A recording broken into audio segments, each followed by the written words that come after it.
Alright, so here we are on a wonderful 2011 WK2 Jeep Grand Cherokee. I guess it's an uprated base model. I don't know, what is it? It's a Laredo, or I don't know what the trim package is, but it's 3.6. It has actual four-wheel drive and not just the basic all-wheel drive. And I don't know, it's pretty nicely outfitted as far as I'm concerned. But we got to change this guy. Now we're having pedal drop at a stop. Brakes are functioning normally. There's no trouble codes. There's no faults. There's no leaks that I can find. When you come to a stop and you hold the brake pedal, it just drifts down to the floor. And so we're going to replace the master cylinder. I already started taking the trim off. There's a plastic piece here with a seal that runs along this edge, goes over to the other side. I took both sides off because I just didn't realize that they weren't one piece. I thought the seal was connected to the... It's fine. Just took both pieces off. Looks like booster hose needs to get pulled out of the way. A couple sensor, or at least one sensor down there, it needs to come off. Looks like I can probably fish a swivel into those two to get them out of there. If the brake line's cracked away, need to get the other one out on the vise and bench bled so that it's ready. And then, yeah, it's just going to be a mad dash to try to get as little air as humanly possible, and, you know, not have to do this a bajillion times. I'm actually thinking about taking this cowl section off. I'm going to look and see just how hard it is. These guys should pop up and then unbolt on both ends, and then this should just come out. And I actually want to take a look at this because it's making some noises at high speeds, and part of it was not using beam type wiper blades, but this went in for some repair. It hit a deer a couple years ago, and ever since then when we got it back, it makes like it's 70 miles an hour or so, especially in a strong wind. It makes a horrid harmonic, and from what I've read, it's probably something in this wasn't installed properly when they did it. And I don't know if I have videos of it or not, but I had to take a bunch of videos and show work to the insurance company after we got this car back, because it was horrid. They did a really, really bad job, and yeah, it was just bad. We ended up getting a lot of parts that should have been replaced, paid for and replaced. And I know it's not part of the video or anything, but like this bumper cover was replaced, and so was this piece of trim. They used the wrong trim because this is for adaptive cruise control. We don't have that. These never lock. I've had it apart 3 times now, and they just do not lock in. And there's a couple other pieces that are broken from when they installed it. They just got a little too, you know, they're push, and they got real aggressive, and they broke the plastic. So top quality, you know, good quality body shop supported by an insurance company. But let's say I'm going to try messing with this cowl first, and then see how difficult that is. If it proves to be just too much of a pain in the butt, then I'll just work on this, because it doesn't look like it really needs to come out. I might just try that first, just to see. Yeah, just to see. I'll try that. All right.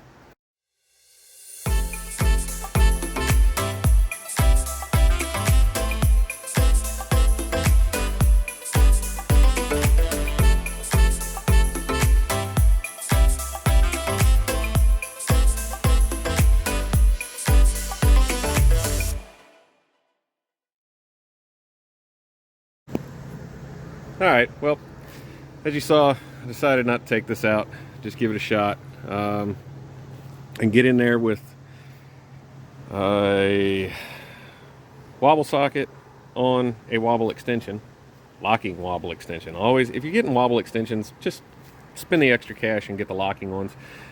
You'll appreciate that, a piece of advice. And way down there, oh look, there's some more of my high quality insurance repair job.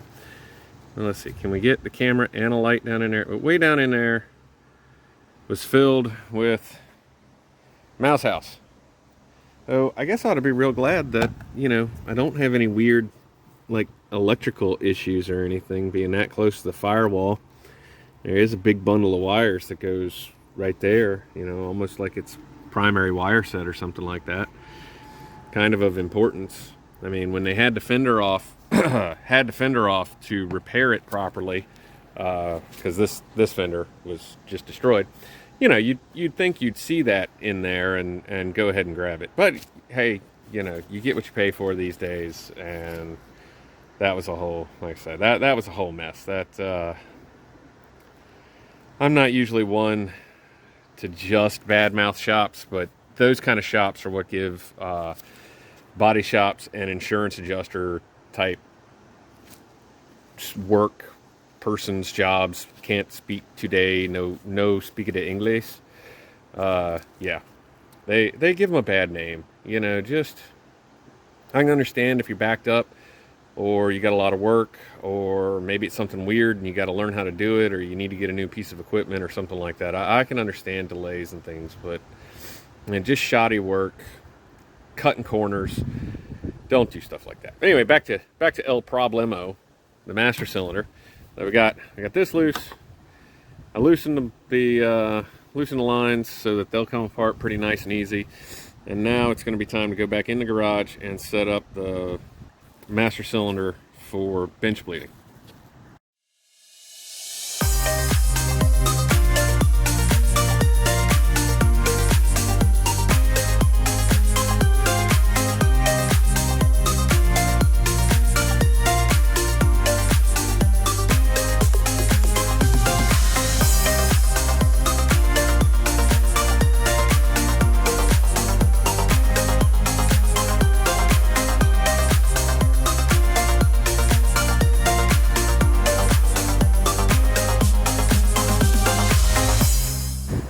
Alright, excuse the fan noise. It's hot. I'm not turning the fan off. I got the master cylinder chucked up. Got the plugs in it. This is a new master cylinder by the great company Ray Bestos. Anybody else out there old enough to remember the old "Say Ray Bestos, the best in brakes" slogan? Yeah, I can't buy any of their products without that song jingle thing coming right into my skull and just sticking with me for the rest of the month. Usually it takes about a month for it to go away on me. I just grew up with it. It's the only thing I know. I don't know if that's still their slogan or not. But yeah, we're gonna get. I have not filled it up all the way. Well, I was low. Well, just got to open up another container. So this is an odd one. It's not odd, but it sits in the truck kind of at this angle. Not really doing it justice. It's a little bit off. I'm going to try bleeding it like that because that is how it sits in the vehicle, so that's how it's going to be used. But I'm probably going to end up leveling the vise out, which will tilt this way, I guess. And man, I can't work this camera, but I'm going to level the vise out, and I'll do a few pumps one way, a few pumps another way, and as long as I'm not getting any air bubbles after a few pumps of every direction that I can think of doing it, short of upside down and backwards, I'm just going to call it a day and figure it out from there.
All right, so just got done pressure bleeding the brakes.